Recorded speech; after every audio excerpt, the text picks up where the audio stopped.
Hi, my name is Kay Sutha. I am a business strategist and I will be your host.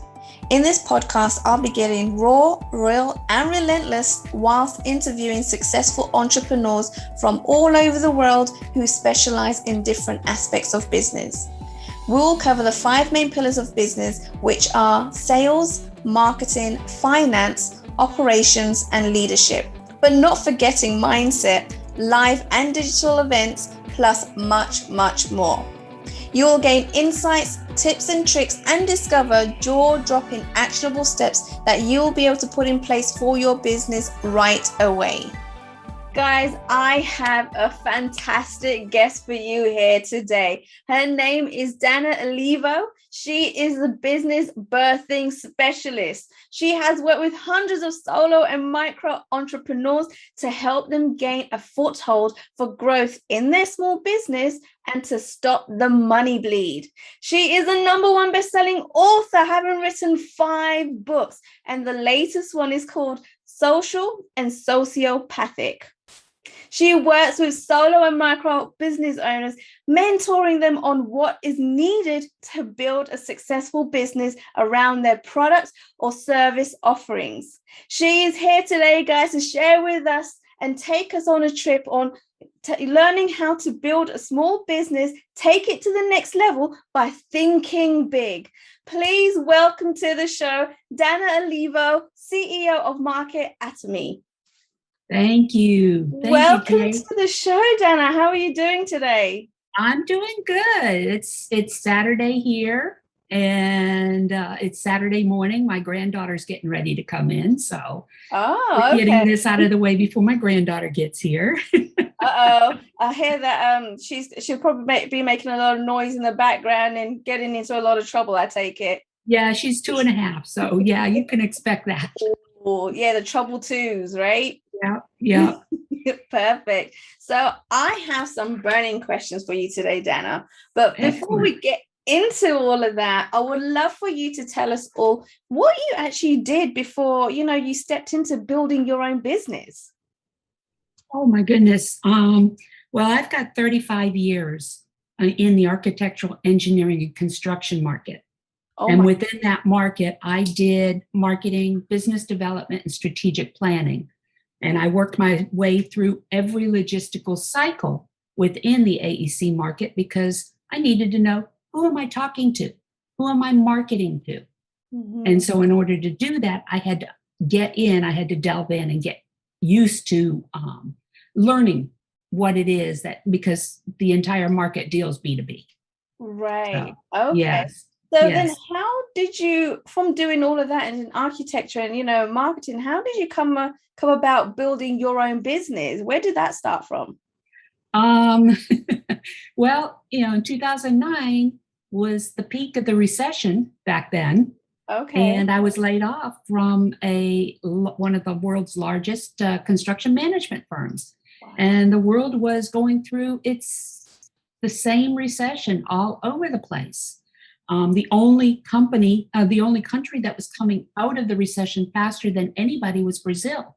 And that's because, first of all, they were a cash country, so they didn't have the financial issues that all the other rest of the world did.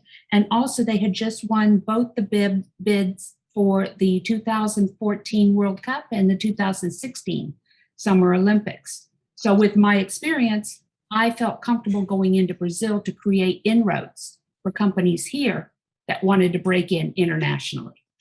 Oh my goodness, that's amazing. So wait, Did you move to Brazil at the time, or you just worked with people over there? I would travel down there about 4 times a year and spend on average, 3 to 4 weeks every time I traveled down there. So. Oh wow, that must have been an amazing experience for sure. It was definitely a learning experience. Wow. Yes. Now, I heard that you have the ability to connect with solo and micro entrepreneurs. Now, I want to get more in depth about what this is and what it means, because I'm sure like most people and people that listen to this, we don't know the difference between solo and micro entrepreneurs. What does that mean? Oh, goodness. Well, my connection to solo micro entrepreneurs is because I've had 2 failed businesses in the past. Okay.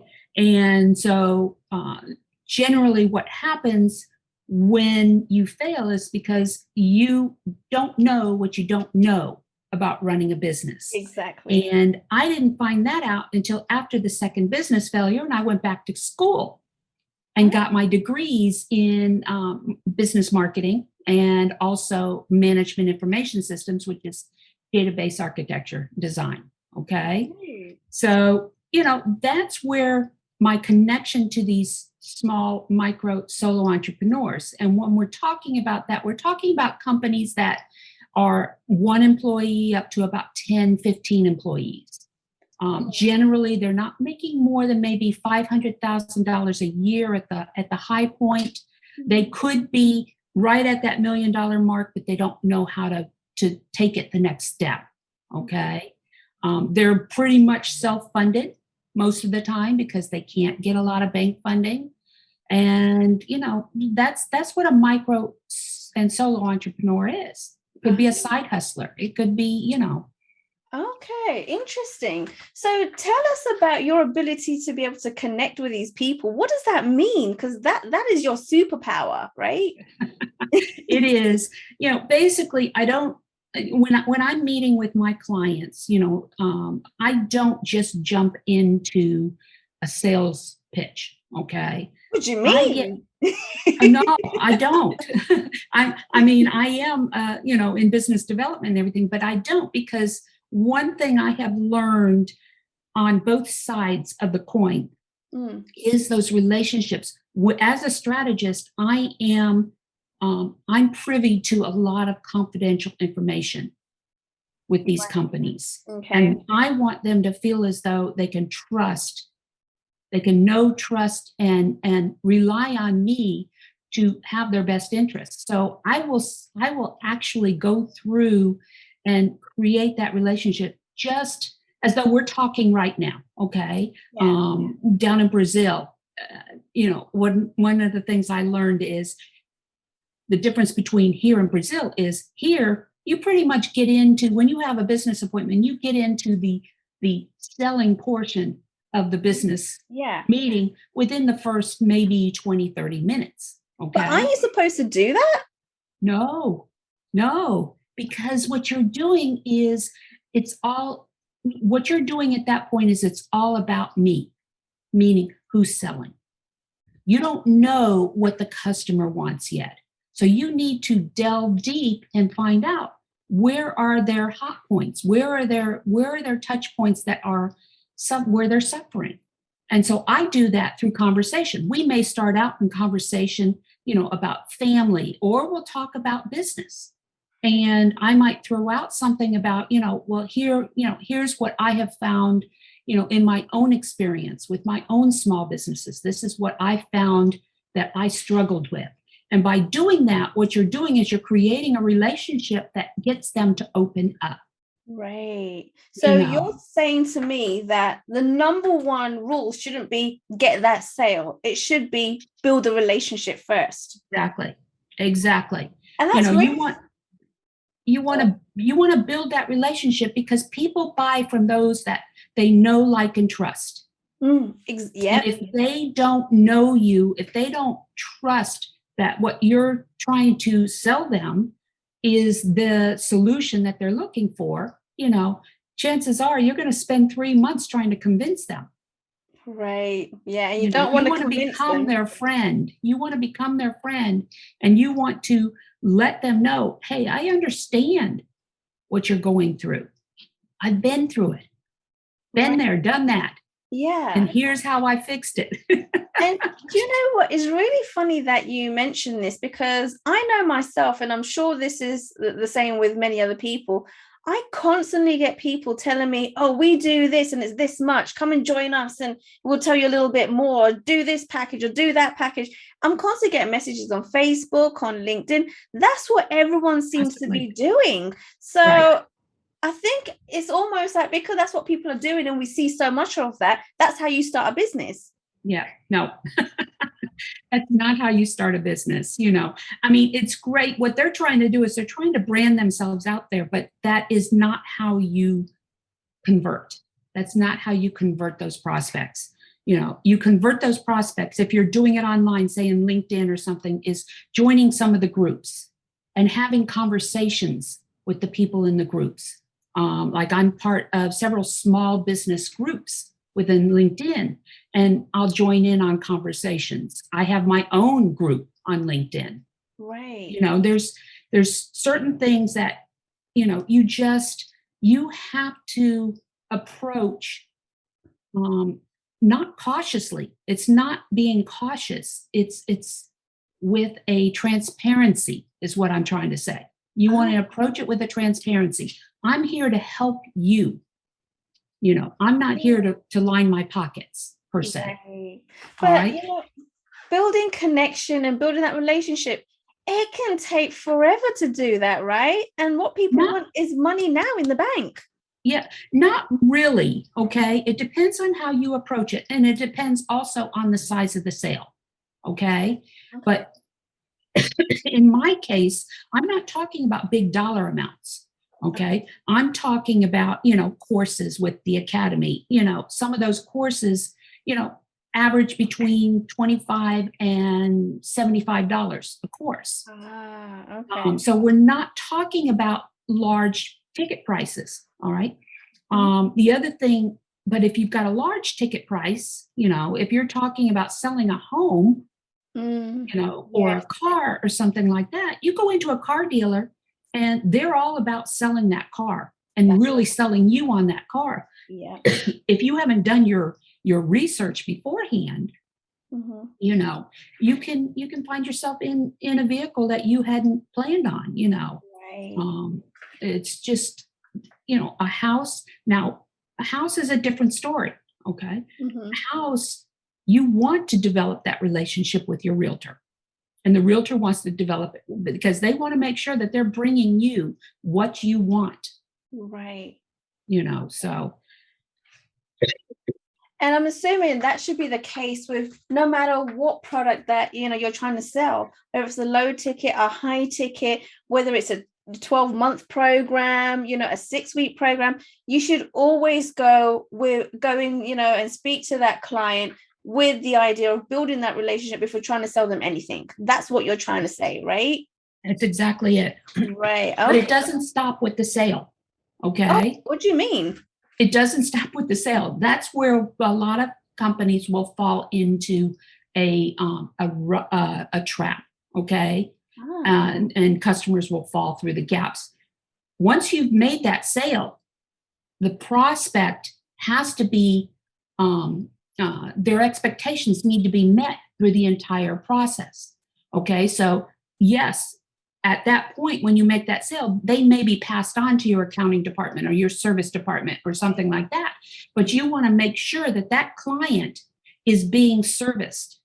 You know, they're going to come in touch with many different touch points within your company. And those touch points are sometimes your staff, your people. Yes. And you want to make sure that they understand what your expectations are of them to your clients. Interesting. So it's not just about building the relationship in the beginning, then getting the sale. Is what happens afterwards, and making sure that you follow up with a delivery, right? That they've delivered what you told them in the beginning.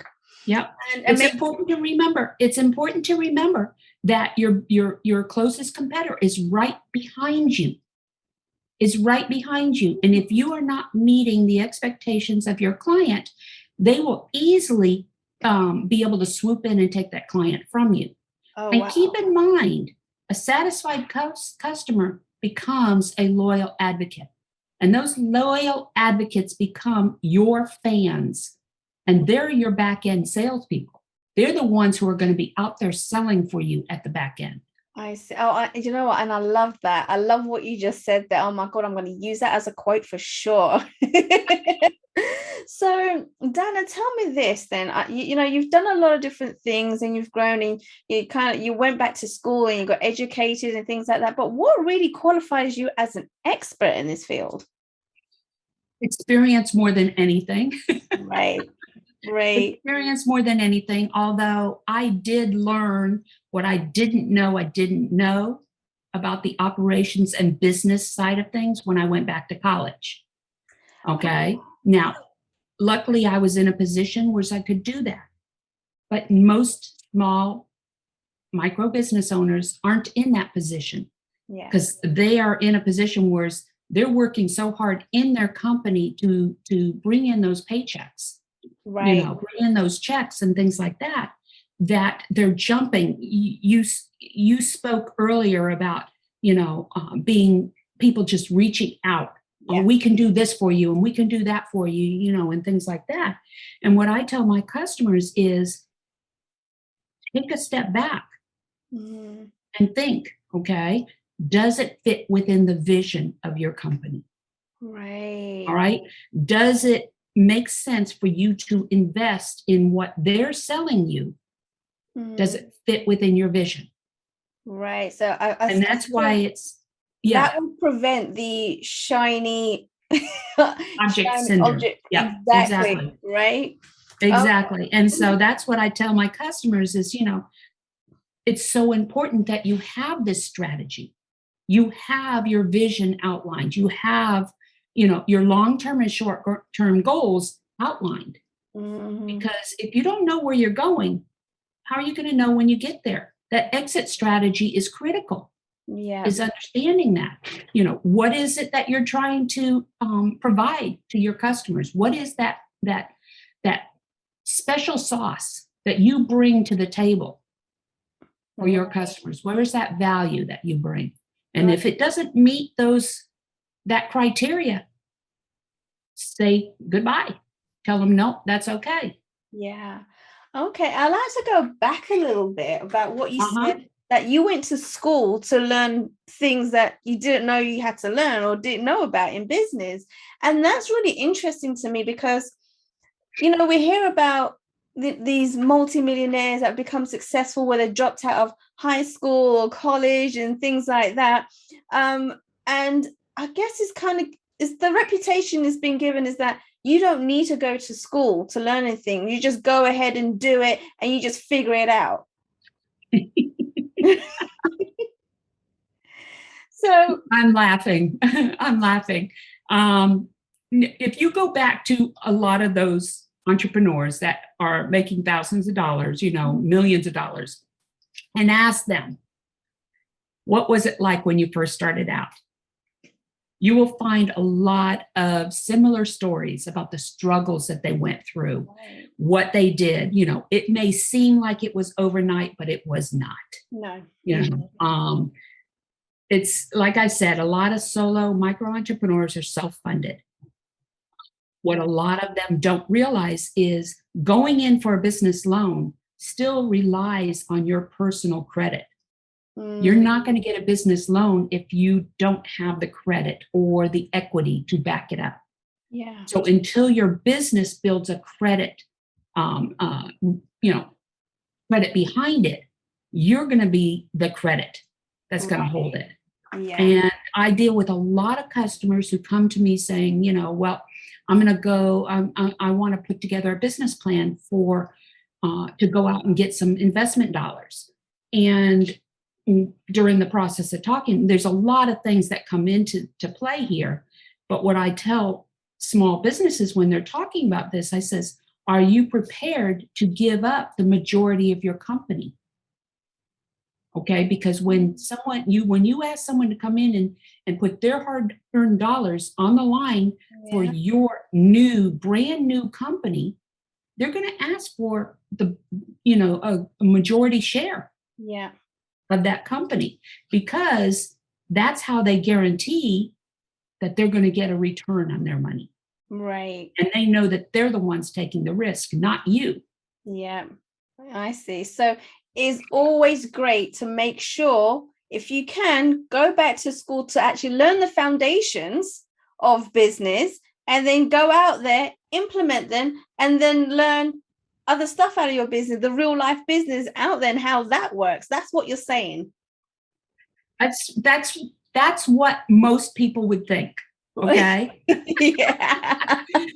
But I can guarantee you there are some of your listening audience out there saying, I can't afford, let alone the time or the money to go back to school. Right. Okay. I've got this business to run. I can't afford to do that. That's where MarketAtomy Academy comes in. Okay. So MarketAtomy Academy is an online e-learning environment that I have developed over the last 16 months since COVID started. Whereas I've taken a lot of my mentoring capabilities, my mentoring skills, my IP, and put them into courses that small and micro business owners can go in and take these courses that are going to help them learn the different things that I learned in school, such as how to put a cash flow together, how to do a market analysis or a competitive benchmarking analysis, how to develop a strong management team. All of these things are things that I learned in school and then through years of experience. Okay. So they can go to MarketAtomy Academy, register, and just take courses there. And we're always adding new courses. And I have strategic partners that are coming in that also contribute to the learning content. The nice thing about MarketAtomy Academy and our courses is it's not just learning. You know how you go to seminars and everything and you'll learn all this stuff and it sounds great. And you go back to your office and you say, okay, I'm going to implement this. Yep. Next thing you know, it's sitting on the shelf as shelf help and you haven't gotten back to it, right? Right. Okay. Yep. Well, with MarketAtomy Academy courses, you are actually being taken through the process. We have an interactive experiential learning process with each course, whereas you will have the tools and the materials that you need to actually put a plan together or a strategy together for your company. Oh, amazing. So is it customized? It's customized. You're customizing it to your organization using the knowledge base that we're bringing to you.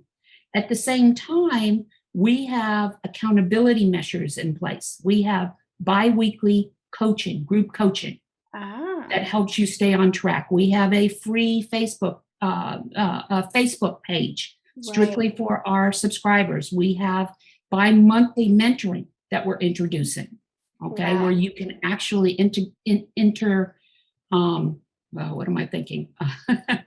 work with people who have gone through what you're going through and can give you ideas about what they've done to get through it. Amazing. So there's a lot of support there. A lot of support there, right.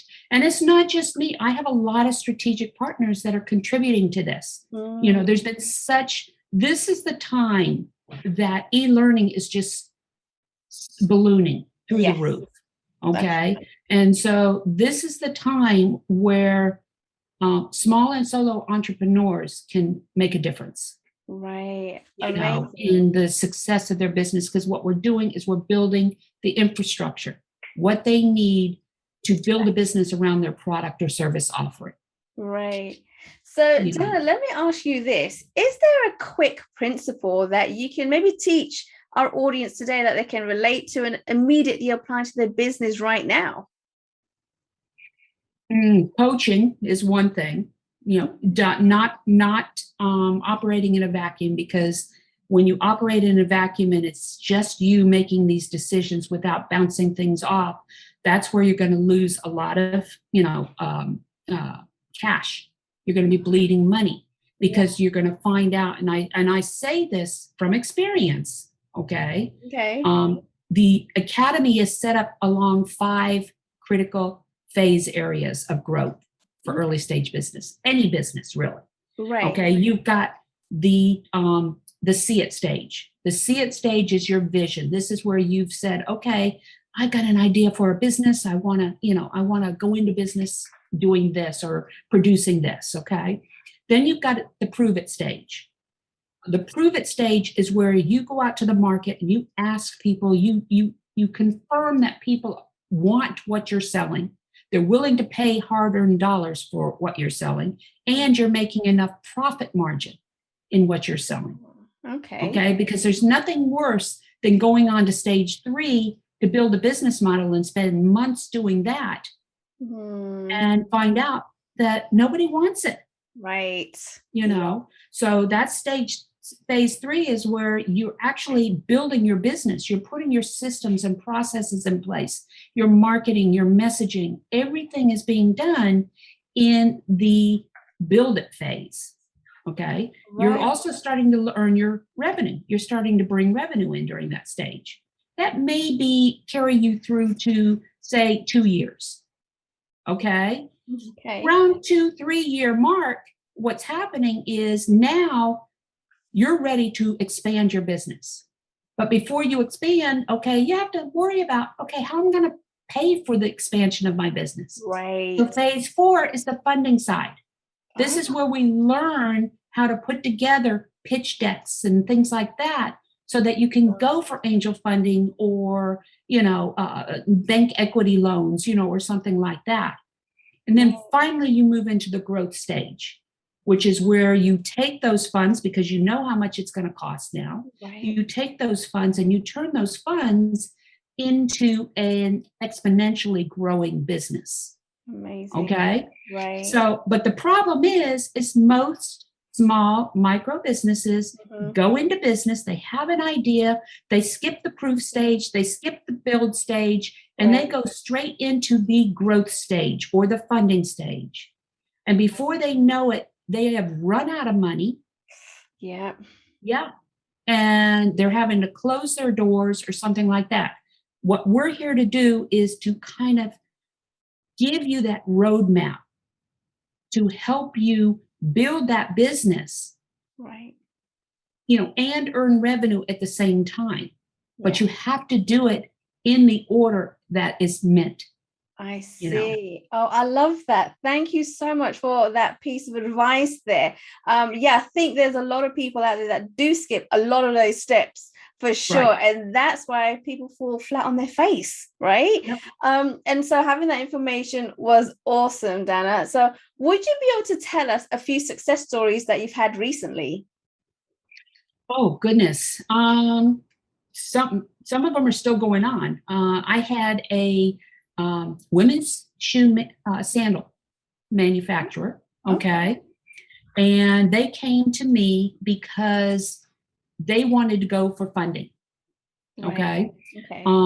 They had a beautiful product. It was high quality. They had the pricing correct. They had the model for how they were going to distribute it. Everything. Okay. But what happened is they came to me so that we could, put the pitch together and everything for them to go for funding. And what we found out soon into the discovery process is they had 4 owners of the company. Right. And all of them had 25%. Okay. When you're planning on going for funding, you want to make sure that you have a good 20 to 30% of your company available, the equity in your company available for investors. Okay. So needless to say, we couldn't do anything until they went back. And when they went back to the other non-performing 2 partners, okay, these 2 partners were not willing to give up any of their shares, So what they ended up doing with our help is closing down that company, transferring their patent over to a new company, and just the 2 of them open it. Okay. So it's, What I'm hearing there is that people come to you with one idea and then you dig deep and you go in and you find out there's other things that aren't right or needs to be corrected. And you pull that out and you explain that and you show them how to actually, get over these other obstacles that they didn't even realize it was an obstacle in their business. That's exactly it, and that comes from not knowing what you don't know. Right. And so what we're trying to do is we're trying to avoid those mistakes. We're trying to help them understand, this is what I do with companies. We go in, it's called the Business Health Check Assessment, and it's a standalone assessment platform. And this assessment platform originally began because I would ask my clients spend about 4 hours just delving into the company. to get a feel for where they are in their company, so that I know where I had to go. Well, this assessment now is going to be an online assessment. And what it does is it assesses these companies, existing companies, across 20 different key performance areas. Okay. Everything from marketing and sales to operations to product viability, product service viability, to financial strength, to the overall health of the company and its management team. By doing that, I can go back in and I can find where the gaps are within the company. And this is what's important, is to understand that if sales are dropping, it doesn't necessarily mean that your sales team isn't performing. Yes. It could be that your product is not viable anymore, or your pricing is out of whack. Those are things, they're all interdependent. So we have to look at the whole picture. Amazing. Yeah. Awesome. You know what, Danna, you've given so many golden nuggets in this episode. I feel like we can go on and on and on here. But I know at this point, people are probably thinking, oh my goodness, how do I get hold of her? Right? So where can people receive some additional support from you? Where can they get hold of you? Well, first of all, they can reach out to MarketAtomy.Academy. And you can see it right at the top of my screen here. But you can also email me at danna.olivo@MarketAtomy.com. You can also reach out to me via LinkedIn, Facebook. I'm all over social media. Perfect. Anyone that's missed any of those links, they will be in the show notes below. So please go ahead and take a scroll down and take a look down there. All the information will be there. Danna, thank you so much for coming onto our show today. It was awesome to have you here. Like I said, so many golden nuggets, and I really appreciate you being here today. All right. Thank you, Kay. I really appreciate it. This has been exciting.